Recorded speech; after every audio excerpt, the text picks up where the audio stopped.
The Little Hunchback.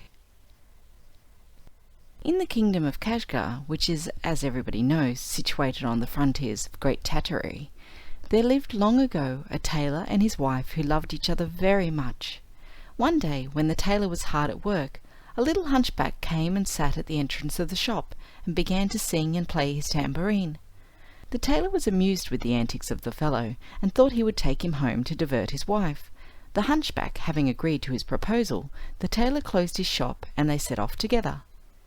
When they reached the house, they found the table ready laid for supper, and in a very few minutes all three were sitting before a beautiful fish, which the tailor's wife had cooked with her own hands.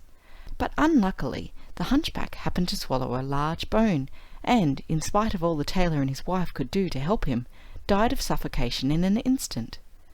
Besides being very sorry for the poor man, the tailor and his wife were very much frightened on their own account, for if the police came to hear of it, the worthy couple ran the risk of being thrown into prison for wilful murder.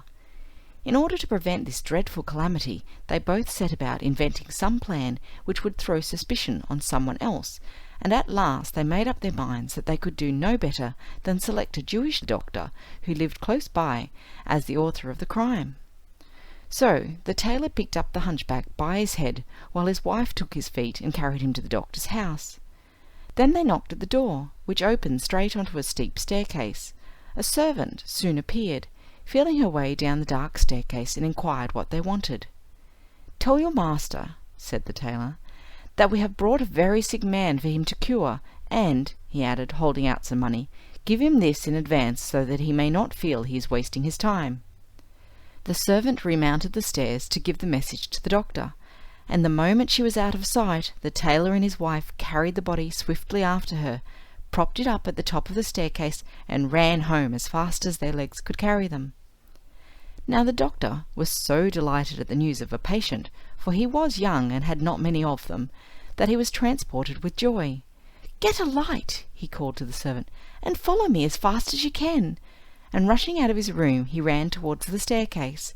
There he nearly fell over the body of the hunchback, and without knowing what it was, gave it such a kick that it rolled right to the bottom, and very nearly dragged the doctor after it. "A light! A light!" he cried again, and when it was brought, and he saw what he had done, he was almost beside himself with terror. "Holy Moses!" he exclaimed, "why did I not wait for the light? I have killed the sick man whom they brought me, and if the sacred ass of Esdras does not come to my aid, I am lost. It will not be long before I am led to jail as a murderer." Agitated though he was, and with reason, the doctor did not forget to shut the house door, lest some passers-by might chance to see what had happened. He then took up the corpse and carried it into his wife's room, nearly driving her crazy with fright. "It's all over with us," she wailed, "if we cannot find some means of getting the body out of the house. Once let the sun rise, and we can hide it no longer. How were you driven to commit such a terrible crime?" "Never mind that," returned the doctor. "The thing is to find a way out of it." For a long while the doctor and his wife continued to turn over in their minds a way of escape, but could not find any that seemed good enough. At last the doctor gave it up altogether, and resigned himself to bear the penalty of his misfortune. But his wife, who had twice his brains, suddenly exclaimed, "I have thought of something. Let us carry the body on the roof of the house, and lower it down the chimney of our neighbour, the Mussulman."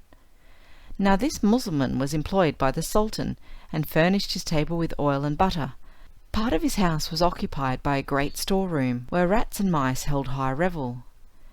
The doctor jumped at his wife's plan, and they took up the hunchback, and passing cords under his armpits, they let him down into the purveyor's bedroom, so gently that he really seemed to be leaning against the wall. When they felt he was touching the ground, they drew up the cords and left him. Scarcely had they got back to their own house when the purveyor entered his room. He had spent the evening at a wedding feast, and had a lantern in his hand. In the dim light it cast, he was astonished to see a man standing in his chimney, but being naturally courageous, he seized a stick and made straight for the supposed thief. "Ah," he cried, "so it is you, and not the rats and mice who steal my butter. I'll take care that you don't want to come back." So saying, he struck him several hard blows.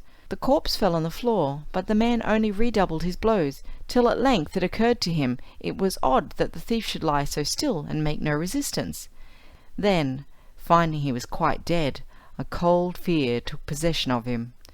"Wretch that I am," said he, "I have murdered a man. Ah, my revenge has gone too far. Without the help of Allah I am undone. Cursed be the goods which have led me to my ruin." And already he felt the rope round his neck. But when he had got over the first shock, he began to think of some way out of the difficulty, and seizing the hunchback in his arms, he carried him out into the street, and leaning him against the wall of a shop, he stole back to his own house, without once looking behind him. A few minutes before the sun rose, a rich Christian merchant, who supplied the palace with all sorts of necessaries, left his house, after a night of feasting, to go to the bath. Though he was very drunk, he was yet sober enough to know that the dawn was at hand, and that all good Mussulmen would shortly be going to prayer. So he hastened his steps, lest he should meet someone on his way to the mosque, who, seeing his condition, would send him to prison as a drunkard. In his haste he jostled against the hunchback, who fell heavily upon him, and the merchant, thinking he was being attacked by a thief, knocked him down with one blow of his fist. He then called loudly for help, beating the fallen man all the while. The chief policeman of the quarter came running up, and found a Christian ill-treating a Mussulman. "What are you doing?" he asked indignantly. "He tried to rob me," replied the merchant, "and very nearly choked me." "Well, you have had your revenge," said the man, catching hold of his arm. "Come, be off with you." As he spoke he held out his hand to the hunchback to help him up, but the hunchback never moved. "Oho!" he went on, looking closer. "So this is the way a Christian has the impudence to treat a Mussulman." And seizing the merchant in a firm grasp, he took him to the inspector of police, who threw him into prison till the judge should be out of bed and ready to attend to his case. All this brought the merchant to his senses, but the more he thought of it, the less he could understand how the hunchback could have died merely from the blows he had received. The merchant was still pondering on this subject, when he was summoned before the chief of police and questioned about his crime, which he could not deny. As the hunchback was one of the Sultan's private jesters, the chief of police resolved to defer sentence of death until he had consulted his master. He went to the palace to demand an audience, and told his story to the Sultan, who only answered, "There is no pardon for a Christian who kills a Mussulman. Do your duty." So the chief of police ordered a gallows to be erected, and sent criers to proclaim in every street in the city that a Christian was to be hanged that day for having killed a Mussulman. When all was ready, the merchant was brought from prison and led to the foot of the gallows.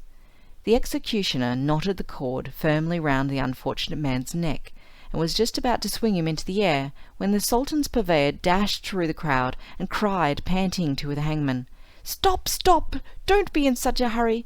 It was not he who did the murder, it was I." The chief of police, who was present to see that everything was in order, put several questions to the purveyor, who told him the whole story of the death of the hunchback, and how he had carried the body to the place where it had been found by the Christian merchant. "You are going," he said to the chief of police, "to kill an innocent man, for it is impossible that he should have murdered a creature who was dead already. It is bad enough for me to have slain a Mussulman, without having it on my conscience that a Christian, who is guiltless, should suffer through my fault."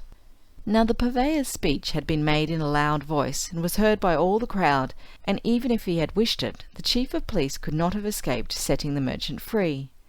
"Loose the cords from the Christian's neck," he commanded, turning to the executioner, "and hang this man in his place, seeing that by his own confession he is the murderer."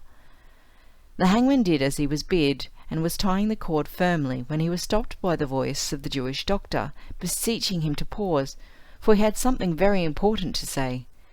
When he had fought his way through the crowd and reached the chief of police, "Worshipful sir," he began, "this Mussulman whom you desire to hang is unworthy of death. I alone am guilty. Last night a man and a woman who were strangers to me knocked at my door, bringing with them a patient for me to cure. The servant opened it, but having no light was hardly able to make out their faces, though she readily agreed to wake me and to hand me the fee for my services. While she was telling me her story, they seemed to have carried the sick man to the top of the staircase, and then left him there. I jumped up in a hurry without waiting for a lantern, and in the darkness I fell against something, which tumbled headlong down the stairs, and never stopped till it reached the bottom. When I examined the body I found it was quite dead, and the corpse was that of a hunchback Mussulman. Terrified at what we had done, my wife and I took the body on the roof and let it down the chimney of our neighbour the purveyor, whom we were just about to hang. The purveyor, finding him in his room, naturally thought he was a thief, and struck him with such a blow that the man fell down, and lay motionless on the floor. Stooping to examine him, and finding him stone dead, the purveyor supposed that the man had died from the blow he had received. But of course this was a mistake, as you will see from my account, and I only am the murderer, and although I am innocent of any wish to commit a crime, I must suffer for it all the same, or else have the blood of 2 Mussulmen on my conscience. Therefore send away this man, I pray you, and let me take his place, as it is I who am guilty." On hearing the declaration of the Jewish doctor, the chief of police commanded that he should be led to the gallows, and the Sultan's purveyor go free.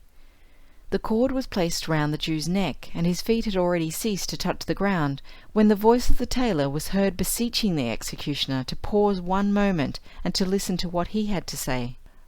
"Oh, my lord," he cried, turning to the chief of police, "how nearly have you caused the death of 3 innocent people! But if you will only have the patience to listen to my tale, you shall know who is the real culprit. If someone has to suffer, it must be me. Yesterday at dusk I was working in my shop with a light heart, when the little hunchback, who was more than half drunk, came and sat in the doorway. He sang me several songs, and then I invited him to finish the evening at my house. He accepted my invitation, and we went away together. At supper I helped him to a slice of fish, but in eating it a bone stuck in his throat, and in spite of all we could do, he died in a few minutes. We felt deeply sorry for his death, but fearing lest we should be held responsible, we carried the corpse to the house of the Jewish doctor. I knocked, and desired the servant to beg her master to come down as fast as possible, and see a sick man who we had brought for him to cure. In order to hasten his movements, I had placed a piece of money in her hand as the doctor's fee. Directly she had disappeared, I dragged the body to the top of the stairs, and then hurried away with my wife back to our house. In descending the stairs, the doctor accidentally knocked over the corpse, and finding him dead, believed that he himself was the murderer. But now you know the truth. Set him free, and let me die in his stead." The chief of police and the crowd of spectators were lost in astonishment at the strange events to which the death of the hunchback had given rise. "Loosen the Jewish doctor," said he to the hangman, "and string up the tailor instead, since he has made confession of his crime. Really, one cannot deny that this is a very singular story, and it deserves to be written in letters of gold." The executioner speedily untied the knots which confined the doctor, and was passing the cord round the neck of the tailor, when the Sultan of Kashgar, who had missed his jester, happened to make inquiry of his officers as to what had become of him. "Sire," replied they, "the hunchback, having drunk more than was good for him, escaped from the palace and was seen wandering about the town, when this morning he was found dead. A man was arrested for having caused his death, and held in custody till a gallows was erected. At the moment that he was about to suffer punishment, first one man arrived, and then another, each accusing themselves of the murder, and this went on for a long time, and at the present instant the chief of police is engaged in questioning a man who declares that he alone is the true assassin." The Sultan of Kashgar no sooner heard these words than he ordered an usher to go to the chief of police, and to bring all the persons concerned in the hunchback's death, together with the corpse, that he wished to see once again. The usher hastened on his errand, but was only just in time, for the tailor was positively swinging in the air, when his voice fell upon the silence of the crowd, commanding the hangman to cut down the body. The hangman, recognizing the usher as one of the king's servants, cut down the tailor, and the usher, seeing the man was safe, sought the chief of police and gave him the Sultan's message. Accordingly, the chief of police at once set out for the palace, taking with him the tailor, the doctor, the purveyor, and the merchant, who bore the dead hunchback on their shoulders. When the procession reached the palace, the chief of police prostrated himself at the feet of the Sultan, and related all that he knew of the matter. The Sultan was so much struck by the circumstances that he ordered his private historian to write down an exact account of what had passed, so that in the years to come the miraculous escape of the 4 men who had thought themselves murderers might never be forgotten.